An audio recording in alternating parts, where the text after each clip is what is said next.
बिस्मिल्लाहिर्रहमानिर्रहीम। अस्सलामु अलैकुम वरहमतुल्लाहि वबरकातुहू। मैं इमरान खान इल्म अचीवर के PYQ सीरीज में आपका वेलकम करता हूं। आज हम लोग 10th क्लास के मैथमेटिक्स के नए टॉपिक को डिस्कस करेंगे जिसका नाम है लीनियर इक्वेशन। दो पार्ट में PYQ को डिस्कस करेंगे। तो पहला पार्ट आज हम लोग डिस्कस करने जा रहे हैं। चलिए अब क्वेश्चन की तरफ चलते हैं। ये 2025 का सवाल है और पहला सवाल ये है, a number is increase by 20%। To get back the original number the increase number is to be reduce by. यानी कोई नंबर है जिसे पहले 20% इंक्रीज किया गया है, उसके बाद उस इंक्रीज नंबर में कितना परसेंट डिक्रीज करें ताकि आपको ओरिजिनल नंबर ऑब्टेन हो जाए। तो एक तो जनरल तरीका यह है कि हमने स्टार्टिंग नंबर 100 मान लिया। अब इसमें 20% जब आप बढ़ाएंगे तो ये वैल्यू बन जाएगा 120। अब सवाल यही है कि 120 में कितना परसेंट डिक्रीज करें ताकि ओरिजिनल नंबर ऑब्टेन हो जाए। तो हम लोग 120 माइनस 120 का अपने मन से एज्यूम करते हैं x%। यानी 120 में एक x% का अगर हम डिक्रीज करेंगे तो हमको ओरिजिनल नंबर ऑब्टेन हो जाएगा जो कि 100 था। अब यहां से इजीली बना लीजिए, ये 0 0 कैंसिल, 2 6 या 2 5 या ये पूरा 100 उठाकर इधर ले जाइए तो यहाँ 20 बचेगा। ये -6x/5 उधर जाकर +6x/5 हो जाएगा। यहां से हम x की वैल्यू डिटरमाइन कर लेंगे, यही परसेंटेज का चेंज था। तो 5 से 20 multiply, this is 100 divide by 6 जो 50/3 आया 2 से डिवाइड होकर। अब देखिए 20% नहीं भाई, 20% का चेंज नहीं हो रहा है, 21% नहीं हो रहा है, ये मिक्स फ्रैक्शन में है, मिक्स फ्रैक्शन में है। इसको जब फ्रैक्शन में कन्वर्ट करेंगे तो 16 3 जा 48 2, ये आंसर आया। तो ये ऑप्शन है सी। तो एक तरीका ये है। दूसरा तरीका ये है कि जब भी चेंज पूछे और वापस रिटर्न बोले तो तरीका ये है कि आपको 100 से मल्टीप्लाई करना है परसेंटेज को, जो भी परसेंटेज दिया है, और नीचे ऐड कर देना है, दिस इज 120। डायरेक्ट आंसर आ रहा था। यानी 100 से गिवन परसेंट को मल्टीप्लाई और नीचे ऐड करके भी देख लेंगे तो ये आ जाएगा डायरेक्ट। इसको हम लोग या तो जनरल मेथड से बना ले या ट्रिक से बना ले। चलिए अब हम मूव ऑन होते हैं नेक्स्ट क्वेश्चन की तरफ। ठीक है, दूसरा सवाल था, ए बैग कंटेन 1 रुपीज 50 पैसे एंड 25 पैसे coins and the ratio of their values is 30 11 7। Total number of coins 480 है, तो नंबर ऑफ 50 पैसे कॉइन्स पूछे गए। चलिए पहले तो ये मानते हैं जनरल तरीके से कि 1 रुपए के जो सिक्के हैं उसकी तादाद x है और 50 पैसे के जो सिक्के हैं उसकी तादाद y है। 25 पैसे के सिक्के की तादाद z है। वैल्यू की बात कर रहा है तो मैं इस 1 रुपए को 100 पैसा बोल देता हूं। अभी 100 पैसा बोल देता हूं, 1 रुपीज बोलिए या 100 पैसा बोलिए। तो 100 पैसे की नंबर है x और इन तीनों का जो सम है, इन तीनों का जो सम है यही दिया हुआ है 480। आपसे क्वेश्चन पूछा है y की वैल्यू बताइए, क्योंकि 50 पैसे का नंबर y है। अब सुनिए, वैल्यूज के रेशियो दिए हुए हैं, इनके वैल्यू क्या होंगे। 100 पैसा की तादाद अगर x है तो वैल्यू हो जाएगा, ये था नंबर ऑफ कॉइन्स, और यहां है वैल्यू, तो इसकी वैल्यू आएगी 100x, इसकी वैल्यू आ जाएगी 50y और इसकी वैल्यू हो जाएगी 25z। पैसे के वैल्यू को पैसे के तादाद से मल्टीप्लाई कर दीजिए, 25z 50y और 100, और यही रेशियो दिया हुआ है 30 11:7। तो अब चलिए हम लोगों को अगर y की वैल्यू चाहिए तो x और z को y के टर्म में निकाल ले ताकि 1 वेरिएबल आ जाए। तो पहले तो मैं रेशियो बनाता हूं इन दोनों का, 100 x जो वैल्यू था और 50y जो वैल्यू था, इनका रेशियो क्वेश्चन में दिया है 30/11। चलिए 0 से 0 कैंसिल, 2x/y इक्वल टू इतना, मुझे x की वैल्यू चाहिए तो मैं x बराबर लिख सकता हूँ, अच्छा इस 2 से इस 30 को काट देता हूँ 15, तो x बराबर लिख सकता हूँ 15/11y। सिमिलरली मुझे इन दोनों का अगर रेशियो लेना हो, 50y डिवाइड बाई 25z, ये रेशियो दिया है 11/7। यहां अगर आप देखेंगे तो 11z is equal to 14y, तो z बराबर आप लिख सकते हैं 14/11y। आपसे क्वेश्चन में चूंकि y पूछा है तो आप x की जगह पर 15/11y कर दीजिए, y को y रहने दीजिए, और z की जगह पर 14/11y कर दीजिए, इज इक्वल टू 480। जाहिर सी बात है एलसीएम निकालिएगा वो 11 आएगा, यहां आ गया 15y plus 11y plus 14y is equal to 480। 15, 11, 26, 26 और 14 40, यानी 40y, ये डिवाइड में जो 11 था वो इधर जाकर मल्टीप्लाई हो गया। अच्छा इस 0 से 0 कैंसिल, 4 से काट दीजिए, 12 चौके 48, 12 और 11 को मल्टीप्लाई कीजिए 132। तो y जो है 50 पैसे के नंबर ऑफ कॉइन्स यही पूछे गए थे, तो करेक्ट आंसर हो गया ए। काफी अच्छा सवाल है। पहले आपको तीनों पैसों की तादाद माननी है एक्स वाई जेड, इन्हीं का सम दिया है, टोटल नंबर ऑफ कॉइन्स 480, और पूछ रहा है सिर्फ वाई, 50 पैसे के कितने सिक्के हैं। अब वैल्यू की बात आई, इस 100 पैसे से x को मल्टीप्लाई कीजिएगा 100x बनेगा, 50 पैसे को y से मल्टीप्लाई कीजिएगा 50y, 25 पैसे को z से कीजिएगा 25z, यानी पैसे के वैल्यू से पैसे के तादाद को मल्टीप्लाई करते हैं तो वैल्यूज आती है, और इन्हीं का रेशियो क्वेश्चन में दिया हुआ था। तो हमने x y का रेशियो निकालकर x की वैल्यू y के टर्म में निकाली, y और z का रेशियो लेकर z की वैल्यू y के टर्म में निकाली, और इस लीनियर इक्वेशन में पुट कर दिया, y के टर्म में लीनियर इक्वेशन आया, y की वैल्यू आ गई। अब इस y की वैल्यू को अगर हम यहां पुट कर दे तो x आ जाएगा और z आ जाएगा, तीनों नंबर ऑफ कॉइन्स आ जाएंगे, उससे फिर वैल्यू निकाल के क्रॉस चेक भी कर सकते हैं। तो चलिए नेक्स्ट क्वेश्चन की तरफ चलते हैं।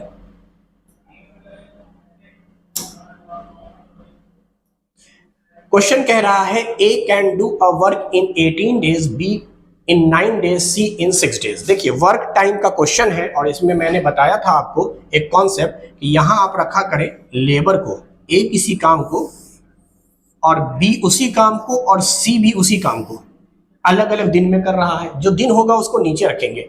ए किसी काम को 18 डेज में कर रहा है, बी उसी काम को 9 डेज में कर रहा है, और सी उसी काम को 6 डेज में कर रहा है। अब जो ये डेज होते हैं इसका हम एलसीएम निकालते हैं, तो 18, 9 और 6 का एलसीएम आएगा 18, ये हो गया आपका total number of work, total काम ये है। अब ए अगर 18 दिन में काम कर रहा है तो रोज एक काम कर रहा होगा, उसको यहां लिखते हैं, ये एफिशिएंसी कहलाती है। एक दिन में जो काम किया जाएगा उसको हम एफिशिएंसी कहेंगे।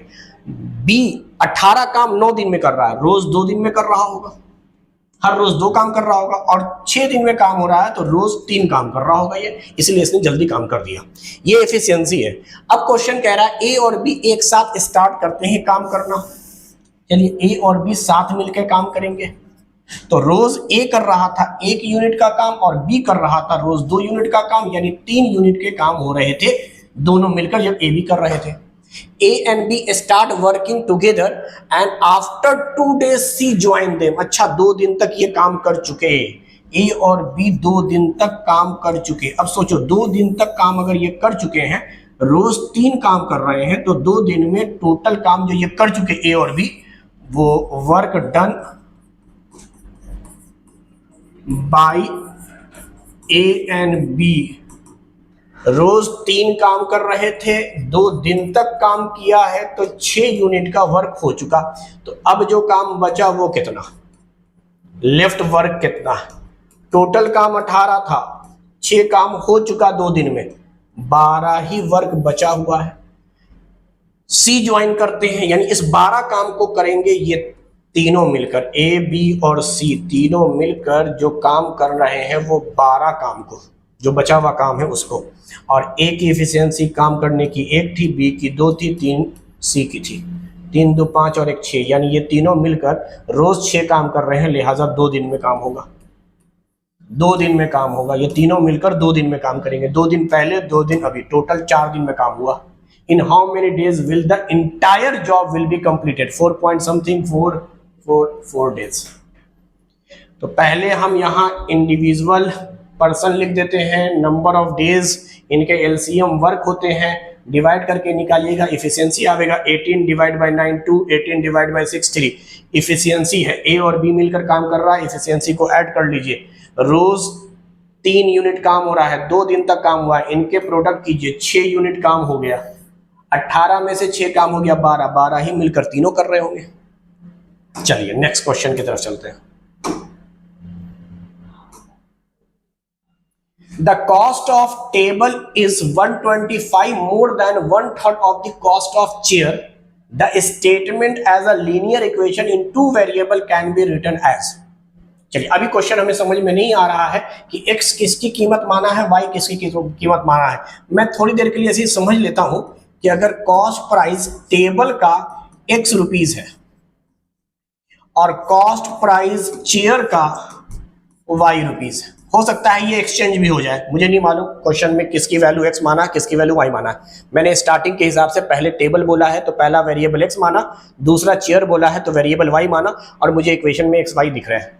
अगर जरूरत पड़ेगी तो मैं इसको एक्सचेंज भी कर दूंगा। चलो मैं अभी ऑप्शन नहीं देखता हूं मैं सिंपल स्टेटमेंट पढ़ता हूं। द कॉस्ट ऑफ टेबल, यानी x की बात हो रही है, मेरे जो वेरिएबल हमने माना उसके हिसाब से, ये जो है वो 125 ज्यादा है, प्लस कर दो 125, 1/3 of the cost of chair.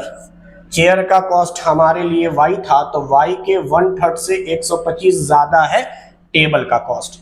यहां से अगर आप सोचोगे तो ये एलसीएम आएगा, डेट इज 3, ये आ जाएगा 375 प्लस y, यहां है x, क्रॉस मल्टीप्लाई करोगे 3x is equal to 375 plus y।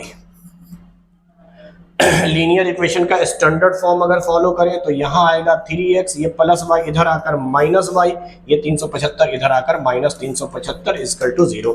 ये हमारा इक्वेशन हुआ। मुमकिन है कि अगर टेबल की कीमत हमने y और चेयर की कीमत हमने x मानी होती, यानी एक्सचेंज हो जाता, टेबल की y चेयर की x, तो यही इक्वेशन उलट कर होता 3y माइनस x माइनस 375। देखते हैं, पहले हम सिचुएशन देखते हैं। पहला इक्वेशन क्या है, x प्लस 3y, हमारे इक्वेशन में x और y माइनस में है, x और y प्लस में नहीं होगा, x प्लस 3y नहीं होगा, 3x अच्छा इज इक्वल टू के इधर लाओगे माइनस हो जाएगा, ये 3x है इज इक्वल टू के इधर आकर माइनस, और 375 भी इधर आकर माइनस, इधर 0, यही इक्वेशन आया है। अच्छा ये पैटर्न आपको ऊपर दिख ही रहा था, 3x बराबर y प्लस 375। ये वाला क्यों नहीं होगा बताते हैं। अगर मैं इस सब को उठाकर उधर ले जाऊं तो 3x तो ठीक है, प्लस y उधर जाकर माइनस y, लेकिन यहाँ प्लस में 375 दिया हुआ है जबकि माइनस 375 होगा, इसलिए यह स्टेटमेंट गलत है। तो हमने जो वेरिएबल माना था वो सही माना था। टेबल की कीमत x दिया हुआ इस क्वेश्चन में, चेयर की y मेंशन नहीं किया था, हमने लॉजिकली सोचा पहले टेबल की बात की है तो पहला वेरिएबल x ले लिया, बाद में चेयर की बात की है तो वेरिएबल y ले लिया। मगर मुमकिन है कि अगर इसमें एक्सचेंज करें तो ऐसा भी आ सकता है 3y माइनस x माइनस 375 बराबर 0। ये सिचुएशन तब आएगा जब कॉस्ट प्राइस टेबल का आपने y माना और कॉस्ट प्राइस चेयर का x माना, ऐसा इक्वेशन भी आ सकता है। चलिए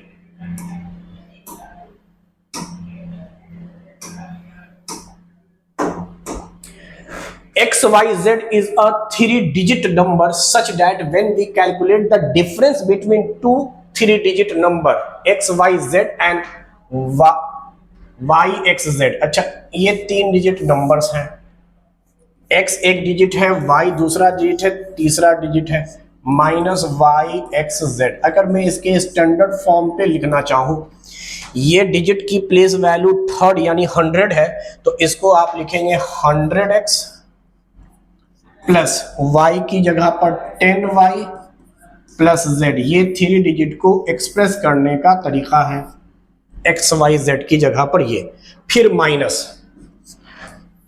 इसके 100 प्लस वैल्यू y था तो 100y plus 10x plus z।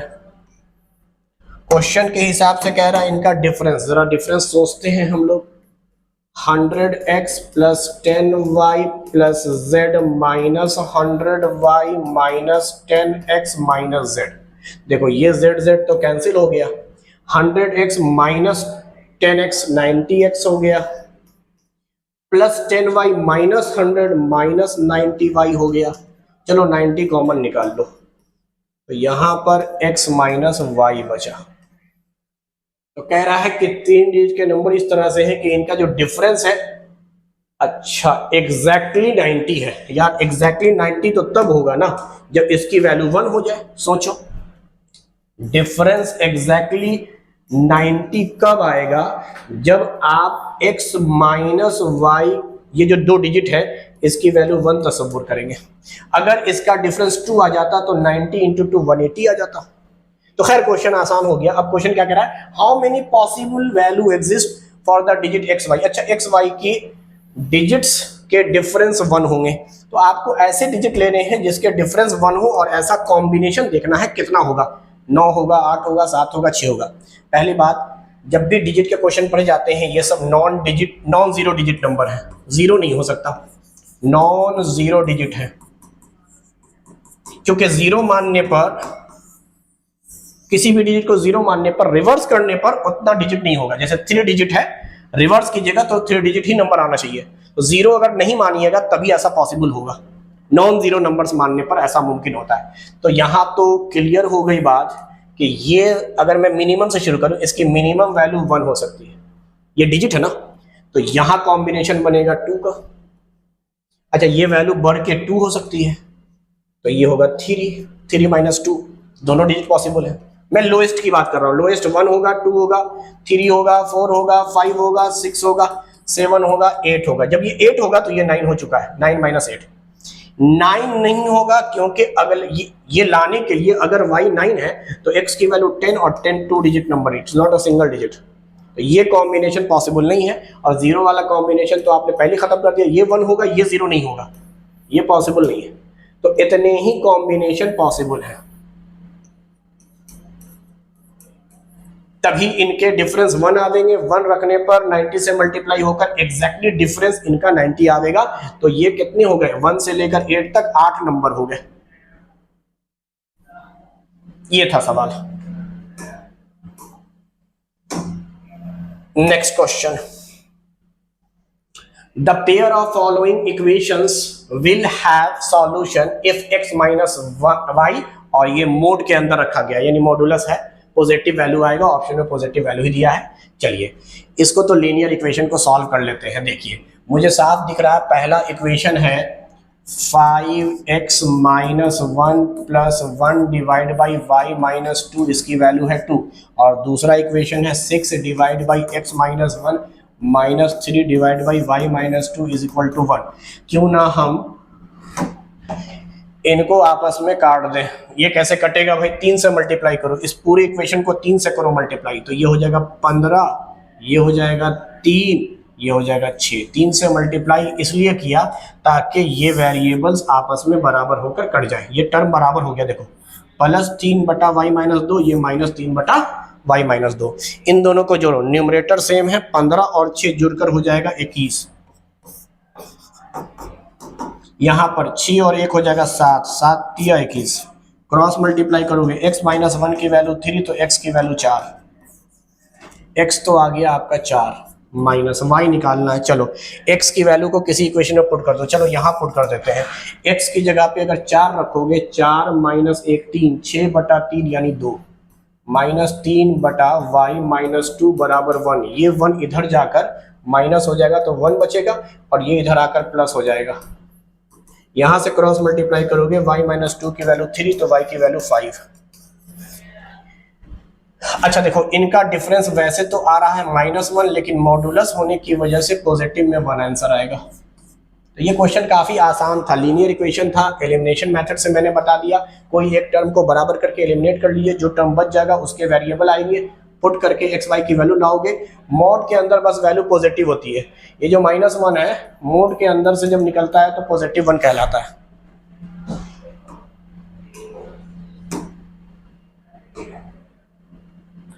Naeem and Rajan play in the same soccer team.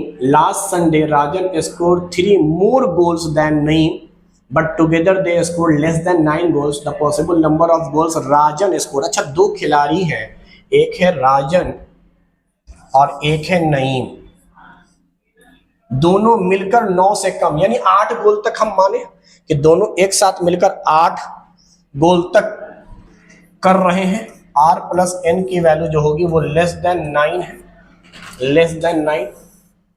Possible number of राजन, और क्वेश्चन में कहा है राजन एंड नईम लास्ट संडे, राजन 3 ज्यादा। अच्छा, राजन जो होता है वो नईम से 3 ज्यादा गोल करता है। तो चलिए हम पहला मान के चलते हैं, नईम ने एक भी गोल नहीं किया तो राजन ने 3 किया, इनका सम 3 आ रहा है, ये पॉसिबल है। नईम ने 1 गोल किया होता तो इसने 4 गोल किया होता, दोनों का सम 5, ये भी सही है, 9 से कम आना है। नईम ने 2 किए हैं, इसने 3 ज्यादा किए हैं तो इसने 5 किए हैं, इसने 3 किए हैं तो इसने, सर इसका सम 9 आ गया। ये पॉसिबल नहीं है, ये पॉसिबल है 7। इसने 1 भी गोल नहीं किया होगा, 3 गोल ज्यादा कर रहा है, इसने 1 किया 3 ज्यादा कर रहा है, 2 किया 3 ज्यादा, 3 किया 3 ज्यादा, फिर सम भी देखना है, सम 9 से कम आना चाहिए। ये 3 ही पॉसिबिलिटी है, लेकिन पूछ रहा है नंबर ऑफ गोल राजन, राजन तो किया है 3 4 5, नईम का पूछता तो 0 1 2 3, 0 1 2 3 नईम है, राजन का पूछा है 3 4 5।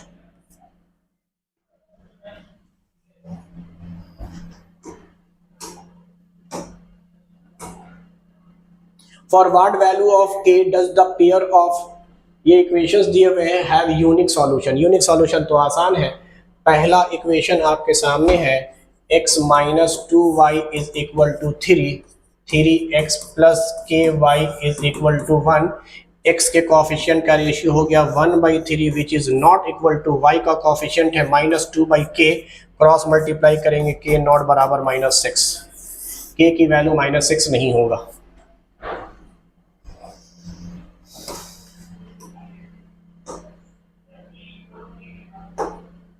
चलिए नेक्स्ट क्वेश्चन की तरफ। The sum of 2 digit number and the number obtain by reverse its digit is a square number, how many such number are there. फिर वही कहानी, आप 2 डिजिट सोचो, एक डिजिट हम सोच रहे हैं x, दूसरा सोच रहे हैं y, और इसका reverse number that is y और x, इसका सम करने पर एक स्क्वायर नंबर आ रहा है। चलो पहले इसको जनरल फॉर्म में लिखो, अगर ये लिखा है आपने तो 10 प्लेस पर है x, इसको लिखेंगे 10x, और यूनिट प्लेस पर है y, ये हो गया एक्स वाई का लिखना, प्लस वाई एक्स का मतलब हो गया 10y plus unit digit x। अच्छा, जब आप सम करेंगे तो ये आएगा 10x और x 11x, y और 10y दैट इज 11y। तो इट मींस दैट 11 आप कॉमन ले लेंगे तो ये बनेगा x प्लस। अब सोचो, इसको परफेक्ट स्क्वायर बनना है, एक नंबर 11 है तो इसको भी 11 होना होगा, तभी ना 11 इंटू 11 11 का स्क्वायर होगा। 11 के अलावा ये कोई होगा तो ये स्क्वायर नहीं होगा, स्क्वायर का मतलब सेम नंबर मल्टीप्लाई में, it means that this value is 11। अब डिजिट का सम 11 कब आता है, वही बात, किसी एक को मान लो 1 तो दूसरा होगा 10, और ये 10 पॉसिबल नहीं है। अच्छा, 2 प्लस 9, हाँ ये पॉसिबल है, 3 प्लस 8 पॉसिबल है, 4 plus 7, 5 plus 6, 6 plus 5, 7 plus 4, 8 plus 3, 9 plus 2, digit 10 हो ही नहीं सकता। इतने ही डिजिट पॉसिबल है कि डिजिट का सम कीजिए, सिंगल डिजिट होने चाहिए, 1 से शुरू होता है लेकिन अगला पेयर फिर 10 हो जा रहा है, जो कि मुमकिन नहीं है। यहाँ पर भी 10 प्लस 1 पॉसिबल नहीं है, 0 हो ही नहीं सकता। तो इतने नंबर हो गए, 1 2 3 4 5 6 7 8, 8 पॉसिबल कॉम्बिनेशन है परफेक्ट स्क्वायर लाने का। नेक्स्ट क्वेश्चन की तरफ चलिए।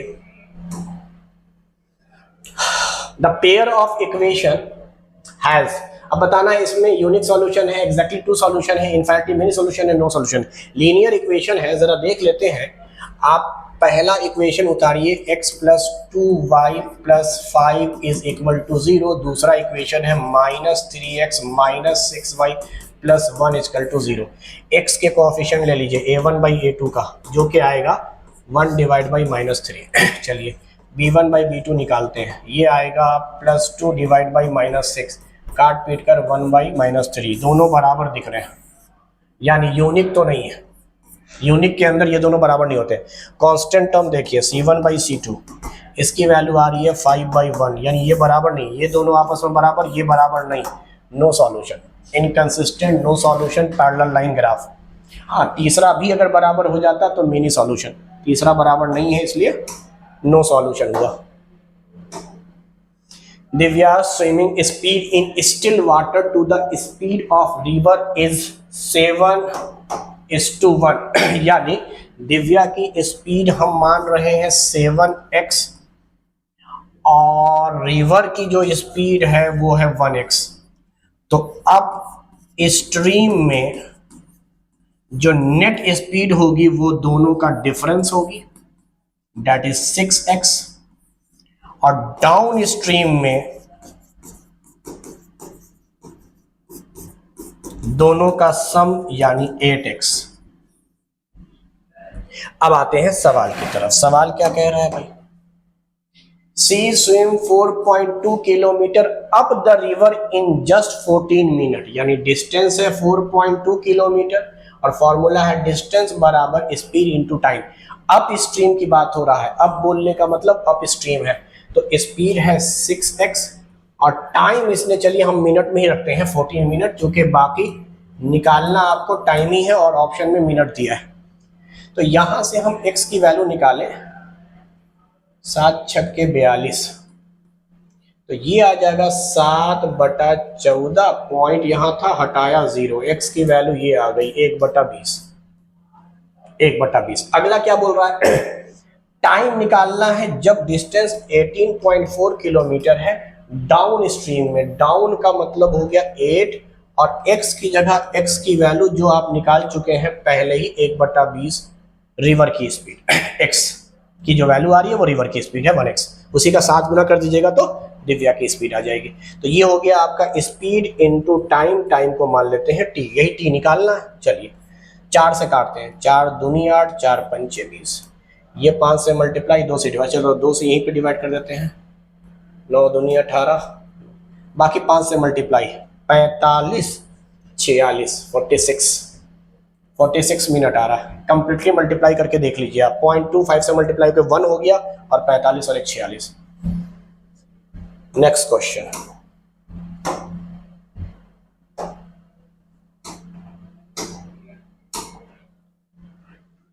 The value of k so that the following pair of equation has no solution। फिर वही सारी बातें कह रहा है, नो सॉल्यूशन में डायरेक्ट बना लेता हूं। यहाँ x के कोएफिशिएंट का रेशियो है 3k + 1 divide by k square plus 1। y का कोएफिशिएंट यहाँ दिख रहा है 3 और यहाँ दिख रहा है k-2, दोनों बराबर है, नॉट बराबर कांस्टेंट टर्म -2 -5, माइनस माइनस कर दिया। अच्छा, यहाँ k की वैल्यू बराबर बोला है तो ये बराबर वाला इक्वेशन फॉलो कीजिए। चलिए इस 3k से इस k में मल्टीप्लाई होगा 3k स्क्वायर, इस 3k से इस -2 में होगा -6k, फिर प्लस k और -2। यहाँ आते हैं 3k स्क्वायर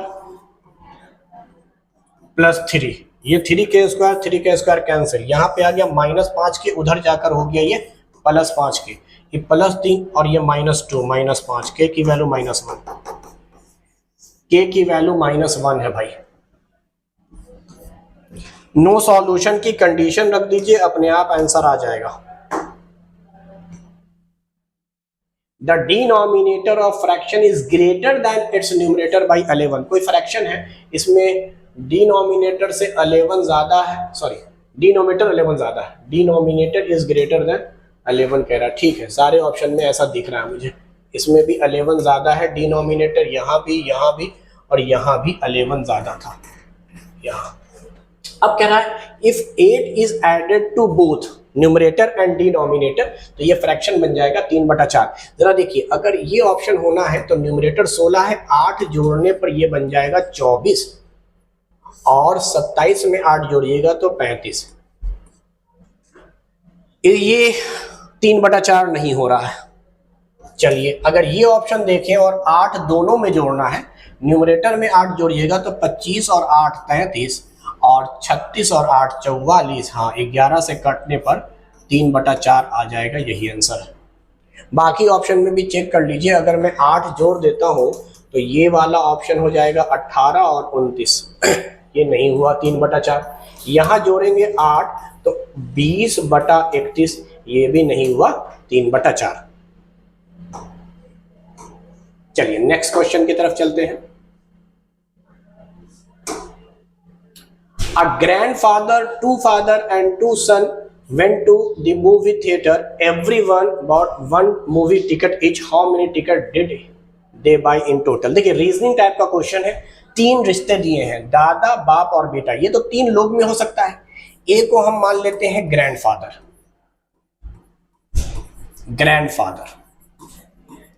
इसका जो बेटा होगा, मतलब इसका जो सन है, उसको हम बी बोल देते हैं। इसके लिए तो ये बेटा हुआ और ये रिश्ते में बाप कहलाएगा। फिर इसका जो बेटा है उसको सी मान लेते हैं, जो ग्रैंड, मतलब इसका तो सन हुआ लेकिन ऐसे ग्रैंड सन हुआ, तो ये हो गया ग्रैंड सन। अब क्वेश्चन में कह रहा है एक दादा, इसके रेस्पेक्ट में ये दादा हो गया एक, 2 बाप, इसका एक बाप ये है और इसका एक बाप ये है, मतलब इधर से इधर चलोगे तो फादर कहोगे, इधर से इधर चलोगे तो फादर कहोगे, यहां से चलोगे तो ये ग्रैंडफादर कहोगे, ये है ग्रैंडफादर। इसका ग्रैंडफादर एक, इसका एक फादर, इसका एक फादर, तो 2 फादर हो गए, एक दादा हो गए और 2 बेटा। सही बात है, जब 2 बाप है तो बेटे भी 2 हैं, इसका बेटा हो जाएगा बी और बी का बेटा हो जाएगा सी। तो टोटल 3 ही लोग हैं, जिसमें 2 बाप नजर आ रहा है, 2 बेटा नजर आ रहा है, एक दादा नजर आ रहा है, इनफैक्ट एक पोता भी नजर आ रहा है, इसमें मिसिंग है। इसमें कह सकता था कि एक पोता, इधर से इधर देखोगे तो इसको ग्रैंड सन कहोगे। तो इसका मतलब 3 ही टिकट खरीदा जाएगा, 3 रिश्ते हैं, इनमें 2 बाप है और 2 बेटे हैं, एक दादा है एक पोता है। चलिए खैर नेक्स्ट क्वेश्चन की तरफ चलते हैं। A man spend 1/3 of his income on food. अगर उसका इनकम हम x मान लें कि उसका इनकम x है, तो x का 1/3 फूड पे खर्च होता है। 2/5 of is income on house rent, अच्छा 2/5 इसी x का हाउस रेंट पे खर्च हो जाता है। 1/5 of is income on cloth, अच्छा 1/5 अब क्लोथ पर खर्च हो जाता है। If he still has 400 left with him, his income is, और 400 रुपया इसके पास बचा हुआ, सारे खर्च और बचत को बचा जोड़िएगा अगर आप, तो ये बनेगा, ये सब एक्सपेंडिचर है और ये सेविंग है, इस सब का टोटल उसकी इनकम के बराबर होगा। यहां से सॉल्व कर लेंगे, पहले इसको सॉल्व कर लेते हैं। फ्रैक्शनल वैल्यू है तो इसका एलसीएम निकालिए, जो कि आएगा 15, 3 5 जा 15, तो ये 5x, 5 3 जा तो 3 2 जा 6, 5 3 जा that is 3x plus 400 is equal to x। ये वैल्यू आ गया 5 6 11 11 और 3 14, यानी इस x में ये ले आइए तो माइनस हो जाएगा, x माइनस इस पूरे 14x बाई 15 की वैल्यू आपको 400 दी हुई है। इस 400 को यहीं पर रखो, इस पूरे को उठाकर इधर ले जाओ। अब इसको सॉल्व करोगे तो एलसीएम आएगा 15, this become 15x minus 14x is equal to 400। तो ये आ गया x बटा 15, इस 15 को इधर ले जाओ तो मल्टीप्लाई, तो 15 चौके 60, उसके बाद 2 0, यानी इनकम ही पूछा गया था, इनकम ही x माना था, x की वैल्यू आ गई 60 100, मतलब 6000। सही है, करेक्ट आंसर।